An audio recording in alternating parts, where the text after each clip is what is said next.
Howdy guys, and today we are doing a tutorial over the popping cork, and I'm going to be dividing this video into 4 sections that include what its purpose is and what it does, when and where I use it, how to set it up, and also what cadence I use to retrieve it back. So before I start, there's a ton of variants in corks. You have these oval poppers, you have these more chugging type corks, but I'll get into those later in a different section of the video. But to begin with, let's just go over the basic anatomy of a cork and what you should look for when buying one. This is my preferred brand, but again, it's just choice. This is a 4 horseman cork, and you can see working from top down, we have some beads that make quite a bit of noise. You have your cork, which is beat to hell, just from how much I use it. Have another bead, and I prefer a weighted one. And this is 3/4 ounce, so pretty heavy. This helps it stay vertical in the column, just like that. Then you have X amount of leader attached to your bait. It's very simple, yet in my opinion, it is the most versatile thing you can tie on at any point in fishing. It allows you to stay in that strike zone. It allows you to not get caught on whatever vegetation or shell you're fishing over. And it, most importantly, it allows you to keep in that strike zone as long as possible to get that bite. So that's pretty much the basic function of a popping cork. And it is also important to note that these chugging style corks, or whatever they're called, rattling corks, whatever, these push a lot of water. So you're gonna feel, it's gonna take a lot of resistance to get that thing popping. But it makes a lot of commotion and it attracts fish from a very long distance. That's pretty much it. And the oval ones, these are a little bit quieter, they're a little bit more subtle, but still very, very powerful in fishing. These allow you to cover just a little bit more water quicker, just because they kind of glide over the water more. But again, that's not too important. Okay, section 2. When should you use it? This is probably the most important section of this video, and that is because since this is such a versatile lure, you can use this in a lot of different ways, but not all of them are beneficial. Probably the most obvious one is, since it makes so much noise, is dirty water. So say you have a lot of wind, you have a lot of current, that water's getting churned up off the bottom, and it is chocolate milk. This would be an excellent choice to throw. Not only because it makes noise, but it allows that lure to stay suspended and let those fish find it, which is something that a normal reel-in type of lure, like a paddle tail, they just get a quick glimpse at it. They don't get to find it easily. You have to kind of drag it right over their face. But with this, they get to find it, and you give them multiple senses to get them attracted to this bait. You can put scent, you have noise, you have sight. So it is an excellent option for those dirty water days. And it is also beneficial when you have a lot of ground to cover. What I mean by that is, since it attracts probably about a 25-foot radius, I'd say, of where a fish can hear that noise, you can cover a lot of distance with this and still fish very effectively in a large quantity of water. So if you're fishing tournament day and you need to be quick, you need to make the most out of your 6 hours of fishing, or however much you have, you could tie on one of these and quickly cover ground. You can target high percentage areas or back lakes and ensure that you put your lure in the correct position for a lot of fish. And also what I found is, fish are picky at times. It's just a fact of fishing. If you fish enough, you'll know that some days they just refuse to bite. And sometimes just having it stay still in the middle of the column, which is something you can't do with any other type of fishing, maybe except the topwater, but not really. You can allow them to inspect their bait and really take a close look at it before they decide to hit it, which sometimes can generate a lot of bites. And another few applications is if you're fishing over a shell patch that's, I don't know, 2 foot deep or whatever, you could tie it just above the oyster to where it sits right there and presents itself in the perfect place for a fish to bite it. You can also use it over grass for the same exact type of purpose. However, I would caution using it on calm days, even though I know for a fact it works, because sometimes those fish are a lot more skittish when the sky is either like no clouds in the sky, or if it's one of those super calm, slicked out days, one of those. So there's a lot of applications for it, but keep in mind the applications that you should not use it for as well. And so for another important section is the setup. So I will start with the cork itself and which one I will decide to pick on a given day. If I'm gonna fish a marsh, it's an easy decision. I'm picking this one. This is just because it makes a lot more commotion, and I don't need to cover too much ground in a marsh because it's a confined area. So this one generally tends to be the one I prefer in the marsh, just personal preference. And also make sure it's weighted. This allows you to, when you pop it, it sit backs down naturally, and it allows you to properly pop the bait. And so then for leader length, I typically use about 2/3 of the way down the water column of leader. So if I'm fishing a foot, I'll use 8 inches. If I'm fishing 3 feet, I'll use 2 foot. That kind of ratio right there, I found is very effective.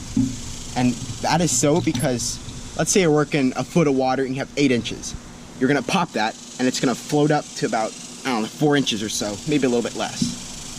But as it sinks down, it is going to cover that entire section of the water column.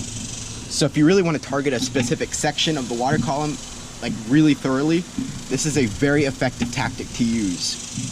So I go by the 2/3 rule, but you can use a half the length of the water, or even just a few inches if you want to focus on that top portion. It really just depends on what type of activity you see. If you see blow-ups, then it might be good to go a little bit higher, just because the fish are feeding at the surface. But at the same time, if you don't see stuff, they're probably lower in the column where you can't see it. So it really depends. You kind of have to experiment with it. There's no set amount of leader that works every time. You just have to be dynamic and constantly adapt to what the fish want. And so the most important part, what actually tricks the fish, is the lure that you put underneath. And you can literally use anything. I've seen people use shrimp imitations like this, which are probably the most popular. This is a voodoo shrimp. I'll show you guys some underwater footage and why I prefer it.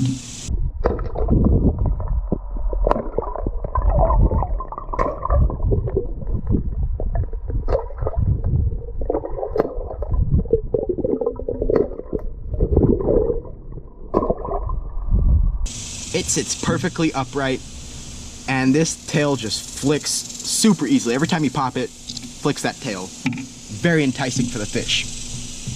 But I've seen people use paddle tails, gulp shrimp, another popular option, swimming mullet gulp. In general, you can't go wrong with gulp. But I just prefer these because they're more durable, and in my opinion, they just look more lifelike. And I don't use obnoxious colors like bright yellow or green or those type of colors, bright blue, whatever that is. Just because the fish are gonna look for this natural colored bait in the water. It'll appear more natural and it'll entice those picky fish to bite this. But again, it's preference. It depends what the fish want that day. There's no set rule for what they will and won't eat. You can also use paddle tails. You can use different weight jig heads, get that sink rate different. That might entice certain type of fish to bite or not. But in general, that's about all I can say about setup. It's not too hard. You just have to experiment with it because there's no set value. But I certainly have my preferences depending on what type of depth and marsh I fish. So lastly is how I retrieve it. And this is probably the simplest of them all. You can retrieve it any way. It works every single way that I've found that you can do it. You can single pop it and wait however long you want. You can double pop, triple pop it even. Or even just slowly swim it back with a steady pop. I find that to be very effective sometimes, especially with trout. I don't know why, but it is. But I typically prefer the double pop, followed by a single pop, and maybe I'll throw in a triple every now and then, but I just vary it up to find what that fish want that day. It's never set in stone what they want. It's always a changing dynamic system. And so just some other notes that are important to point out. This is a weighted cork. This is a 3/4 ounce weight. And this voodoo shrimp that I have is actually a 1/4 ounce. So this is gonna stay very vertical with the weight of both of these pulling down. You can pop this very well. It makes a substantial click in the water. Again, I'll play that pool test and you can hear just how loud this is.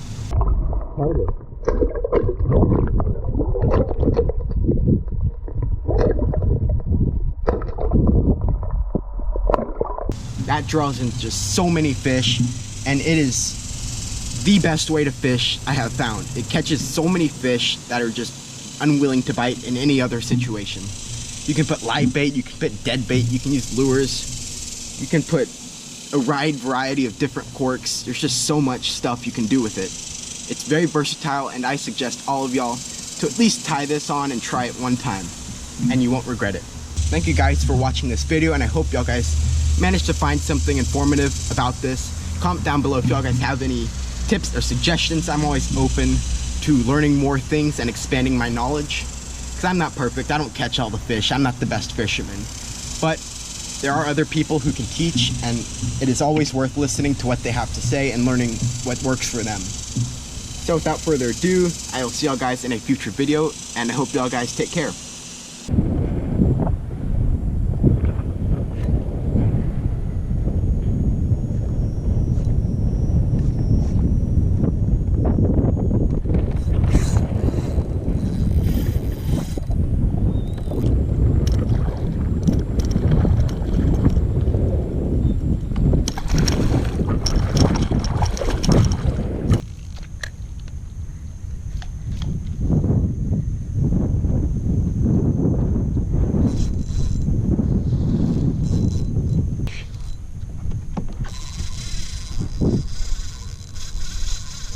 Dang.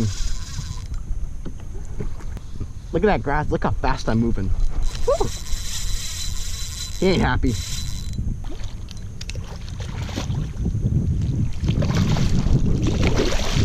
Oh my God.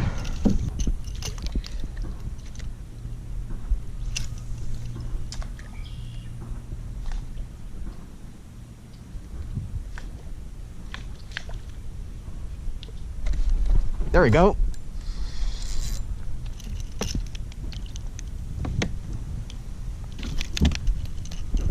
Check this out, guys. That's a nice bass.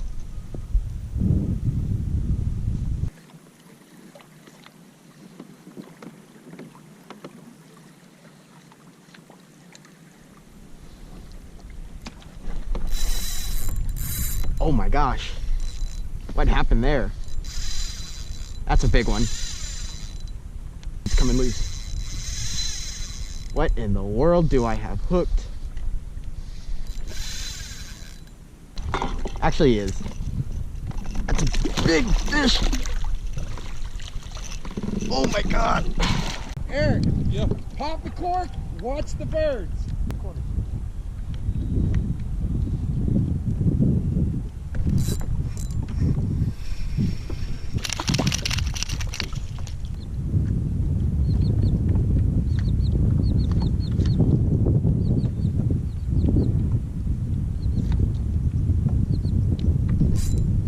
Got him.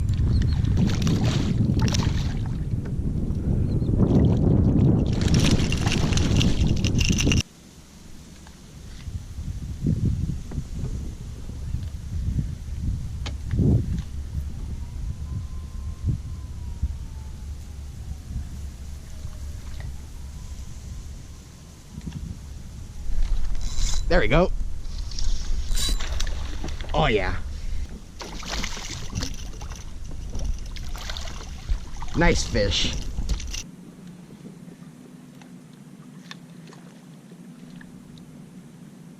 What's going on there? Oh. Got him. He was attacking the cork.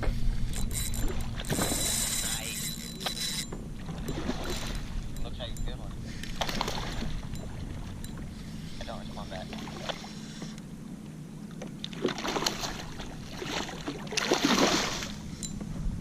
Oh.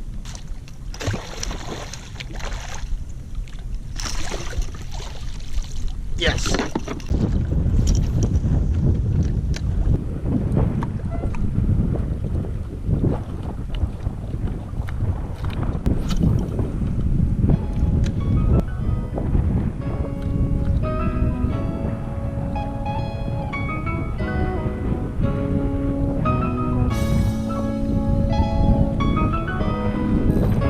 That's a red.